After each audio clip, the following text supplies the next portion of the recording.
नमस्कार। राज्य शिक्षा शोध एवं प्रशिक्षण परिषद बिहार पटना में आपका पुनः स्वागत है।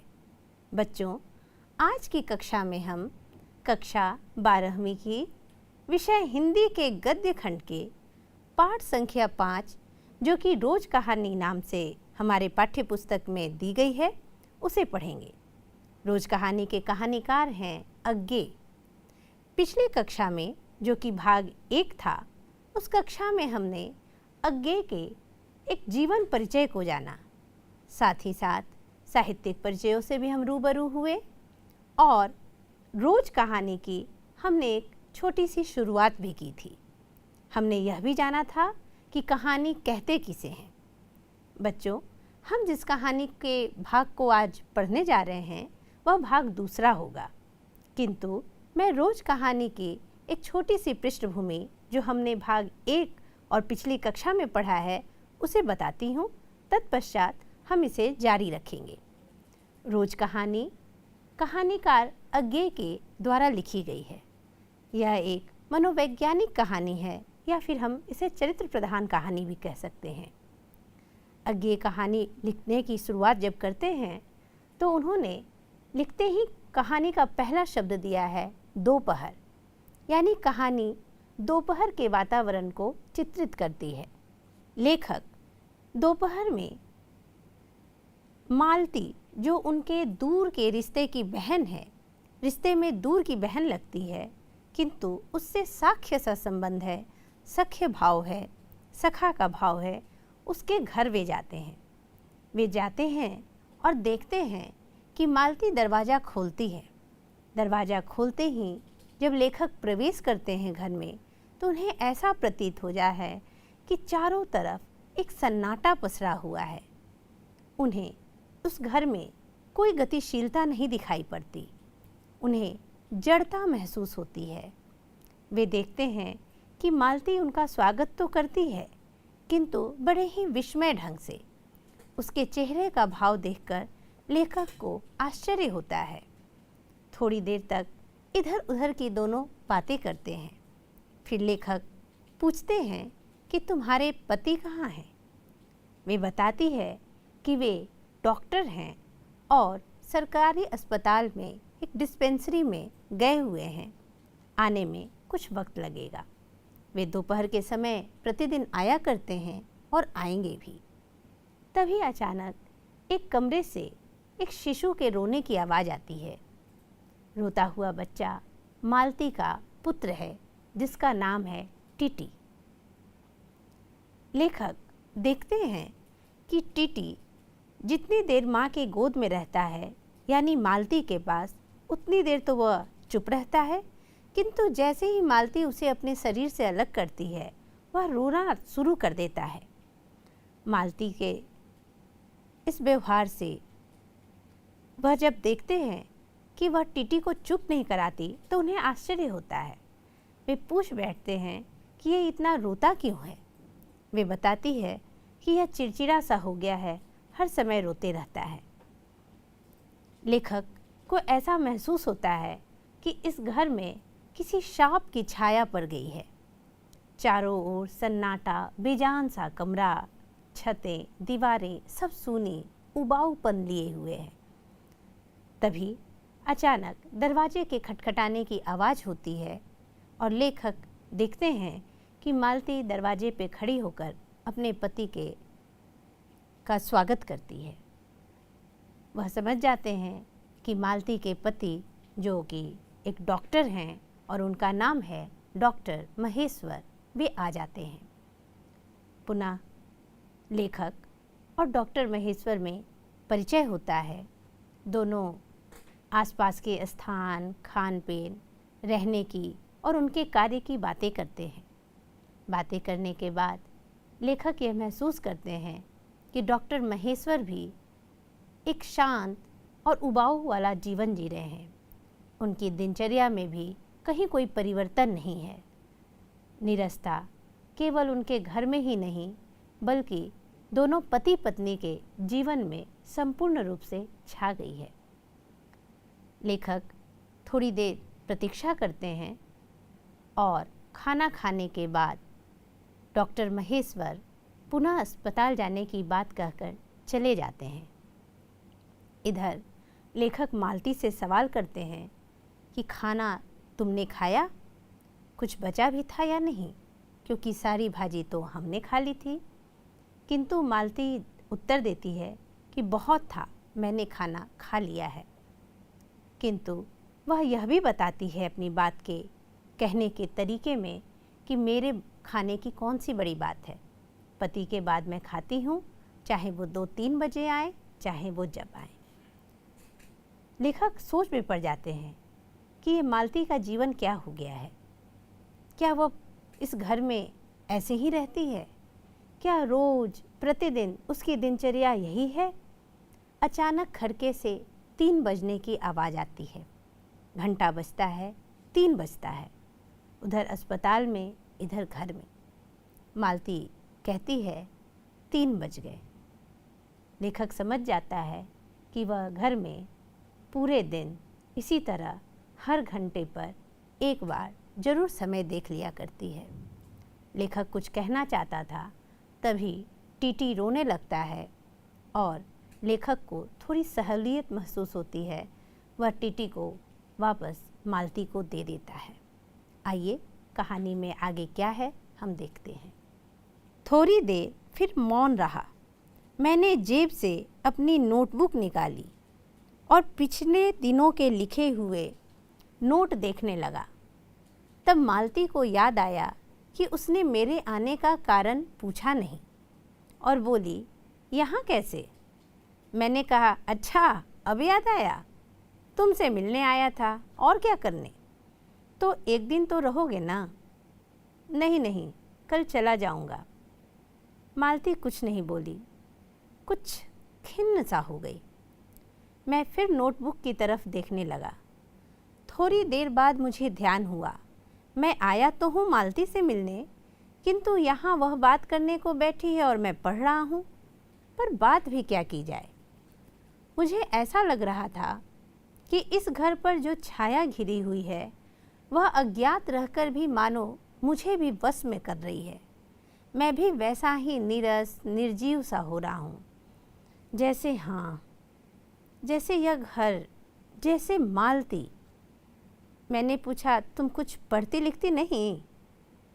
मैं चारों ओर देखने लगा कि कहीं किताबें दिख पड़े। यहाँ कहकर मालती थोड़ा हंस दी। वह हंस कर कही, यहाँ पढ़ने को है क्या? मैंने कहा, अच्छा, मैं वापस जाकर जरूर कुछ पुस्तकें भेजूंगा। और वार्तालाप फिर समाप्त हो गया। थोड़ी देर बाद मालती ने फिर पूछा, आए कैसे हो? लारी में? पैदल? इतनी दूर? बड़ी हिम्मत की। आखिर तुमसे मिलने आया हूँ। ऐसे ही आए हो? नहीं, कूली पीछे आ रहा है सामान लेकर। मैंने सोचा बिस्तरा ले चलूं। अच्छा किया, यहाँ तो बस। कहकर मालती चुप रह गई। फिर बोली, तब तो तुम थके होगे, लेट जाओ। नहीं नहीं, बिल्कुल नहीं थका। रहने भी दो, थके नहीं, भला थके हैं। और तुम क्या करोगी? मैं बर्तन मांज रखती हूँ। मैंने कहा, वाह, क्योंकि और कोई बात मुझे सूझी ही नहीं।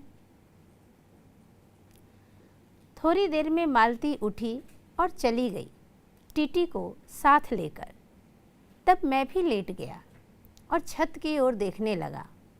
मेरे विचारों के साथ आंगन से आती हुई बर्तनों के घिसने की खन खन ध्वनि मिलकर एक विचित्र एक स्वर उत्पन्न करने लगी, जिसके कारण मेरे अंग धीरे धीरे ढीले पड़ने लगे। मैं ऊँघने लगा। एकाएक वह एक स्वर टूट गया, मौन हो गया। इससे मेरी तंद्रा भी टूट गई और मैं उस मौन में सुनने लगा। 4 खड़क रहे थे और इसी का पहला घंटा सुनकर मालती रुक गई थी। वही 3 बजे वाली बात मैंने फिर देखी, अब की बार और उग्र रूप में। मैंने सुना मालती एक बिल्कुल अनैच्छिक अनुभूति विहीन, नीरस, यंत्रवत वह भी थके हुए यंत्र के से स्वर में कह रही है, 4 बज गए। मानो इस अनैच्छिक समय गिनने गिनने में ही उसका मशीन जीवन तुल्य बीतता हो। वैसे ही जैसे मोटर का स्पीड मोटर यंत्रवत फासला नापता जाता है और यंत्रवत विश्रांत स्वर में कहता है किससे कि मैंने अपने अमित शून्य पथ का इतना अंश तय कर लिया, न जाने कब मुझे नींद आ गई। तब 6 कभी के बज चुके थे जब किसी के आने की आहट से मेरी नींद खुली और मैंने देखा कि महेश्वर लौट आए हैं और उनके साथ ही बिस्तर लिए हुए मेरा कूली। मैं मुंह धोने को पानी मांगने ही को था कि मुझे याद आया पानी नहीं होगा। मैंने हाथों से मुंह पोंछते पोंछते महेश्वर से पूछा, आपने बड़ी देर की? उन्होंने किंचित ग्लानि भरे स्वर में कहा, हाँ, आज वह गैंग्रीन का ऑपरेशन करना ही पड़ा।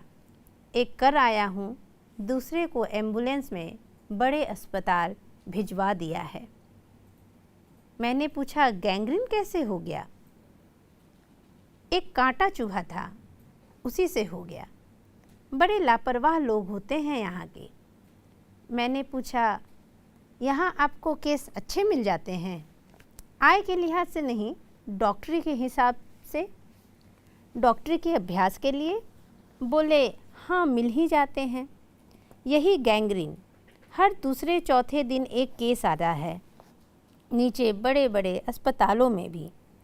मालती आंगन से ही सुन रही थी, अब आ गई, बोली, हाँ, केस बनाते देर क्या लगती है? कांटा चुभा था, इस पर टांग काटनी पड़े, यह भी कोई डॉक्टरी है? हर दूसरे दिन किसी की बाँह काट आते हैं, इसी का नाम है अच्छा अभ्यास। महेश्वर हंसे, बोले, न काटे तो उसकी जान गंवाए। हाँ, पहले तो दुनिया में कांटे ही नहीं होते होंगे। आज तक तो सुना नहीं था कि कांटों के चुभने से लोग मर जाते हैं। महेश्वर ने उत्तर नहीं दिया, मुस्कुरा दिए। मालती मेरी ओर देखकर बोली, ऐसे ही होते हैं डॉक्टर, सरकारी अस्पताल है ना, क्या परवाह है। मैं तो रोज़ ऐसी बातें सुनती हूँ, अब कोई मर मुर जाए तो ख्याल ही नहीं होता। पहले तो रात रात भर नींद नहीं आया करती थी। तभी आंगन से खुले हुए नल ने कहा, टिप टिप टिप टिप टिप टिप टिप। मालती ने कहा, अरे पानी, और उठकर चली गई। खनखनाहट से हमने जाना बर्तन धोए जाने लगे हैं। टीटी महेश्वर की टांगों के सहारे खड़ा मेरी ओर देख रहा था। अब एकाएक उन्हें छोड़कर मालती की ओर खिसकता हुआ चला। महेश्वर ने कहा, उधर मत जा, और उसे गोद में उठा लिया। वह मचलने लगा और चिल्ला चिल्ला कर रोने लगा। महेश्वर बोले, अब रो रो कर सो जाएगा, तभी घर में चैन होगी। मैंने पूछा, आप लोग भीतर ही सोते हैं? गर्मी तो बहुत होती है। होने को तो मच्छर भी बहुत होते हैं, पर यह लोहे के पलंग उठाकर बाहर कौन ले जाए? अब के नीचे जाएंगे तो चारपाइयाँ ले आएंगे। फिर कुछ रुक कर बोले, आज तो बाहर ही सोएंगे, आपके आने का इतना लाभ तो होगा ही। टीटी अभी तक रोता ही जा रहा था। महेश्वर ने उसे एक पलंग पर बैठा दिया और पलंग बाहर खींचने लगे। मैंने कहा, मैं मदद करता हूँ, और दूसरी ओर से पलंग उठाकर निकलवा दिए। अब हम तीनों, महेश्वर, टीटी और मैं, 2 पलंगों पर बैठ गए और वार्तालाप के लिए उपयुक्त विषय न पाकर उस कमी को छुपाने के लिए टीटी से खेलने लगे। बाहर आकर वह कुछ चुप हो गया, किंतु बीच बीच में जैसे एकाएक कोई भूला हुआ कर्तव्य याद करके रो उठता था और फिर एकदम चुप हो जाता था। और कभी कभी हम हंस पड़ते थे या महेश्वर उसके बारे में कुछ बातें कह देते थे। मालती बर्तन धो चुकी थी। जब वह उन्हें लेकर आंगन के एक ओर रसोई के छप्पर की ओर चली, तब महेश्वर ने कहा, थोड़े से आम लाया हूँ, वह भी धो लेना। कहाँ है? अंगीठी पर रखे हैं, कागज में लिपटे हुए। मालती ने भीतर जाकर आम उठाए और अपने आंचल में डाल लिए। जिस कागज में वे लिपटे हुए थे वह किसी पुराने अखबार का टुकड़ा था। मालती चलती चलती संध्या के उस क्षीण प्रकाश में उसी को पढ़ती जा रही थी। वह नल के पास जाकर खड़ी उसे पढ़ती रही।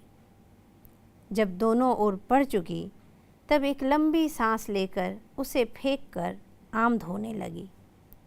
मुझे एकाएक याद आया, बहुत दिनों की बात थी जब हम स्कूल में भर्ती हुए थे, जब हमारा सबसे बड़ा सुख, सबसे बड़ी विजय थी हाजिरी हो चुकने के बाद चोरी से क्लास से निकल भागना और स्कूल से कुछ दूरी पर आम के बगीचे में पेड़ों पर चढ़कर कच्ची अमियाँ तोड़ तोड़ खाना। मुझे याद आता कभी जब मैं भाग आता और मालती नहीं आ पाती तब मैं भी खिन्न मन से लौट आया करता था। मालती कुछ नहीं पढ़ती थी। उसके माता पिता तंग थे। एक दिन उसके पिता ने उसे एक पुस्तक लाकर दी और कहा कि इसके 20 पेज रोज़ पढ़ा करो। हफ्ते भर बाद मैं देखूं कि इसे समाप्त कर चुकी हो कि नहीं तो मार मार कर चमड़ी उधेड़ दूंगा। मालती ने चुपचाप किताब ले ली। पर क्या उसने पढ़ी? वह नित्य ही उसके 10 पन्ने 20 पेज फाड़ कर फेंक देती। अपने खेल में किसी भांति फर्क न पड़ने देती। जब 8वें दिन उसके पिता ने पूछा, किताब समाप्त कर ली? तो उत्तर दिया, हाँ कर ली। पिता ने कहा, लाओ मैं प्रश्न पूछूंगा। तो चुप खड़ी रही। पिता ने फिर कहा तो उद्धत स्वर में बोली, किताब मैंने फाड़कर फेंक दी है, मैं नहीं पढ़ूंगी। उसके बाद वह बहुत पीटी, पर वह अलग बात है। इस समय मैं यही सोच रहा था कि वही उद्धत और चंचल मालती आज कितनी सीधी हो गई है, कितनी शांत और एक अखबार के टुकड़े को तरसती है। यह क्या? यह तभी महेश्वर ने पूछा, रोटी कब बनेगी? बस अभी बनाती हूँ। पर अब की बार जब मालती रसोई की ओर चली तब टीटी की कर्तव्य भावना बहुत विस्तीर्ण हो गई। वह मालती की ओर हाथ बढ़ाकर रोने लगा और नहीं माना। मालती उसे गोद में लेकर चली गई। रसोई में बैठकर एक हाथ से उसे थपकने और दूसरे से कई एक छोटे छोटे डिब्बे उठाकर अपने सामने रखने लगी और हम दोनों चुपचाप रात्रि की और भोजन की और एक दूसरे से कुछ कहने की और न जाने किस किस न्यूनता की पूर्ति की प्रतीक्षा करने लगे। हम भोजन कर चुके थे और बिस्तर पर लेट गए थे और टीटी सो गया था। मालती पलंग के एक ओर मोमजामा बिछाकर उसे उस पर लिटा गई थी। वह सो गया था, पर नींद में कभी कभी चौंक उठता था। एक बार तो उठकर बैठ भी गया था, पर तुरंत ही लेट गया। मैंने महेश्वर से पूछा, आप तो थके होंगे, सो जाइए। वह बोले, थके तो आप अधिक होंगे, 18 मील पैदल चलकर आए हैं। किंतु उनके स्वर ने मानो जोर दिया, थका तो मैं भी हूँ। मैं चुप रहा। थोड़ी देर में किसी अपर संज्ञा ने मुझे बताया वह ऊँघ रहे हैं। तब लगभग 10:30 बजे थे। मालती भोजन कर रही थी। मैं थोड़ी देर मालती की ओर देखता रहा। वह किसी विचार में, यद्यपि बहुत गहरे विचार में नहीं, लीन हुई धीरे धीरे खाना खा रही थी। फिर मैं इधर उधर खिसक कर पर आराम से होकर आकाश की ओर देखने लगा। पूर्णिमा थी, आकाश अनभ्र था। मैंने देखा उस सरकारी क्वार्टर की दिन में अत्यंत शुष्क और नीरस लगने वाली स्लेट की छत भी चांदनी में चमक रही है। अत्यंत शीलता और स्निग्धता से छलक रही है, मानो चंद्रिका ऊपर से बहती हुई आ रही हो, झर रही हो। मैंने देखा पवन में चीड़ के वृक्ष गर्मी से सूखकर मटमैले हुए चीड़ के वृक्ष धीरे धीरे गा रहे हों कोई राग जो कोमल है किंतु करुण नहीं, अशांतिमय है किंतु उद्वेगमय नहीं। मैंने देखा प्रकाश से धुंधले नीले आकाश के पट पर जो चमगादड़ नीरव उड़ान में से चक्कर काट रहे हैं, वे भी सुंदर दिखते हैं। मैंने देखा दिन भर की तपन, अशांति, थकान, दाह पहाड़ों में से भाप से उठकर वातावरण में खोए जा रहे हैं, जिसे ग्रहण करने के लिए पर्वत शिशुओं ने अपनी चीड़ वृक्ष रूपी भुजाएं आकाश की ओर बढ़ा रखी हैं। पर यह सब मैंने ही देखा, अकेले मैंने।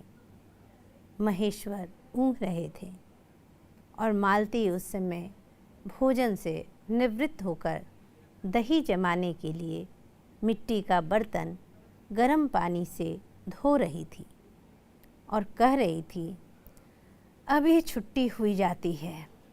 मेरे कहने पर ही कि 11 बजने वाले हैं, धीरे से सिर हिलाकर बता रही थी कि रोज़ ही इतने बज जाते हैं। मालती ने वह सब कुछ नहीं देखा। मालती का जीवन अपनी रोज की नियत गति से बहा जा रहा था और एक चंद्रमा की चंद्रिका के लिए, एक संसार के लिए रुकने को तैयार नहीं था। चांदनी में शिशु कैसा लगता है, इस अलस जिज्ञासा से मैंने टीटी की ओर देखा और वह एकाएक मानो किसी सैस्वोचित वामता से भर उठा और खिसक कर पलंग से नीचे गिर पड़ा और चिल्ला चिल्ला कर रोने लगा। महेश्वर ने चौंक कर कहा, क्या हुआ? मैं झपट कर उसे उठाने दौड़ा। मालती रसोई से बाहर निकल आई। मैंने उस खट शब्द को याद करके धीरे से करुणा भरे स्वर से कहा, चोट बहुत लग गई है बेचारे को। यह सब मानो एक ही क्षण में, एक ही क्रिया की गति में हो गया। मालती ने रोते हुए शिशु को मुझसे लेने के लिए हाथ बढ़ाते हुए कहा, इसके चोटें लगती ही रहती हैं, रोज ही गिरता पड़ता है। एक छोटे क्षण भर के लिए मैं स्तब्ध हो गया। फिर एकाएक मेरे मन ने, मेरे समूचे अस्तित्व ने विद्रोह के स्वर में कहा, मेरे मन के भीतर ही बाहर एक शब्द भी नहीं निकला। माँ, युवती माँ, यह तुम्हारे हृदय को क्या हो गया है जो तुम अपने एकमात्र बच्चे के गिरने पर ऐसी बात कह सकती हो? और यह अभी जब तुम्हारा सारा जीवन तुम्हारे आगे है। और तब एकाएक मैंने जाना कि वह भावना मिथ्या नहीं है। मैंने देखा कि सचमुच उस कुटुंब में कोई गहरी भयंकर छाया घर कर गई है। उनके जीवन के इस पहले ही यौवन में घुन की तरह लग गई है। उसका इतना अभिन्न अंग हो गई है कि वे उसे पहचानते ही नहीं, उसी की परिधि में घिरे हुए चले जा रहे हैं। इतना ही नहीं, मैंने उस छाया को देख भी लिया। इतनी देर में पूर्वत शांति हो गई थी। महेश्वर फिर लेटकर ऊँघ रहे थे। टीटी मालती के लेटे हुए शरीर से चिपककर चुप हो गया था। यद्यपि कभी एकाध सिसकी उसके छोटे से शरीर को हिला देती थी, मैं भी अनुभव करने लगा था कि बिस्तर अच्छा सा लग रहा है। मालती चुपचाप आकाश में देख रही थी, किंतु क्या चंद्रिका को या तारों को? तभी 11 का घंटा बजा। मैंने अपनी भारी हो रही पलकें उठाकर अकस्मात किसी अस्पष्ट प्रतीक्षा में मालती की ओर देखा। 11 के पहले घंटे की खरकन के साथ ही मालती की छाती एकाएक फफोले की भांति उठी और धीरे धीरे बैठने लगी, और घंटा ध्वनि के कंपन के साथ ही मूक हो जाने वाले आवाज़ में उसने कहा, 11 बज गए। तो बच्चों, अभी अभी हमने कहानी वाचन किया और कहानी थी रोज। हमने कहानी को पढ़ा और कहानी को पढ़ा कैसे जाता है इस शैली को भी जाना। आपने सुना होगा, आरोह अवरोह का हमने ध्यान रखा। आइए अब पूरी कहानी का सारांश क्या है इसे जानते हैं। अज्ञे के द्वारा गैंग्रीन शीर्षक से 1934 में लिखी गई कहानी यहाँ प्रस्तुत है। बाद में इसका शीर्षक लेखक के द्वारा रोज कर दिया गया। यह प्रेमचंद के बाद की श्रेष्ठ हिंदी कहानियों में परिगणित होती है। वातावरण, परिस्थिति और उसके प्रभाव में ढलते हुए एक गृहिणी के चरित्र का मनोवैज्ञानिक उद्घाटन अत्यंत कलात्मक रीति से लेखक यहाँ प्रस्तुत करते हैं। डॉक्टर पति के काम पर चले जाने के बाद का सारा समय मालती को घर में एकाकी काटना होता है।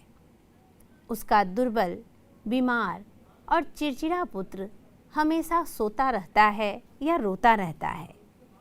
मालती उसकी देखभाल करती हुई सुबह से रात 11 बजे तक घर के कार्यों में अपने को व्यस्त रखती है। उसका जीवन ऊब और उदासी के बीच यंत्रवत चल रहा है। किसी तरह के मनोविनोद, उल्लास उसके जीवन में नहीं रह गए हैं, जैसे वह अपने जीवन का भार ढोने में ही घुल रही हो। प्रसंगवश मध्यवर्गीय भारतीय समाज में घरेलू स्त्री के जीवन और मनोदशा पर लेखक अपनी सहानुभूतिपूर्ण मानवीय दृष्टि केंद्रित करता है। कहानी के गर्भ से विचारोत्तेजक रूप में पैदा होते हैं। बच्चों, कहानी का सारांश हमने जान लिया है। कहानी के सार के रूप में हमने यह जाना कि मालती का जीवन कितना एकाकी और उबाऊ है। और यही नहीं, ऐसी मालती केवल लेखक की एक बहन नहीं है। अगर हम ध्यान दें तो चारों तरफ हमारे परिवेश में, भारतीय समाज में जितने भी घरेलू स्त्रियां हैं, वे एक मालती ही हैं। मालती रोज एक ही कार्य में व्यस्त रहती है। उसकी दिनचर्या को, उसके उबाऊ जीवन को लेखक ने दिखाना चाहा है। केवल उसके ही नहीं, बल्कि भारतीय समाज की ऐसी कई स्त्रियों के घरेलू जीवन को वो बताना चाहते हैं। बच्चों, डॉक्टर विजय मोहन सिंह ने भी कहानी रोज के संबंध में एक बहुत ही अच्छा और सही कथन दिया है। आइए उसे देखते हैं। विजय मोहन सिंह कहते हैं कि रोज अज्ञे की सर्वाधिक चर्चित कहानी है, क्योंकि इसमें संबंधों की वास्तविकता को एकांत वैयक्तिक अनुभूतियों से अलग ले जाकर सामाजिक संदर्भ में देखा गया है। मध्य वर्ग की पारिवारिक एक रस्ता को जितनी मार्मिकता से कहानी व्यक्त कर सकी है वह उस युग की कहानियों में विरल है। विजय मोहन सिंह के कथन से हमने कहानी के सार को भी समझा, पूरी कहानी को जाना। बच्चों, अगली कक्षा में हम कहानी के कुछ महत्वपूर्ण बिंदुओं को जानेंगे, साथ ही साथ कुछ प्रश्न उत्तर भी करेंगे। आज की कक्षा में हमने संपूर्ण कहानी को पढ़ लिया है, कहानी के सार को भी जाना है और विजय मोहन सिंह ने कहानी के विषय में जो कथन कहे हैं उसे भी जाना है। तो बच्चों, आज के लिए इतना ही। धन्यवाद।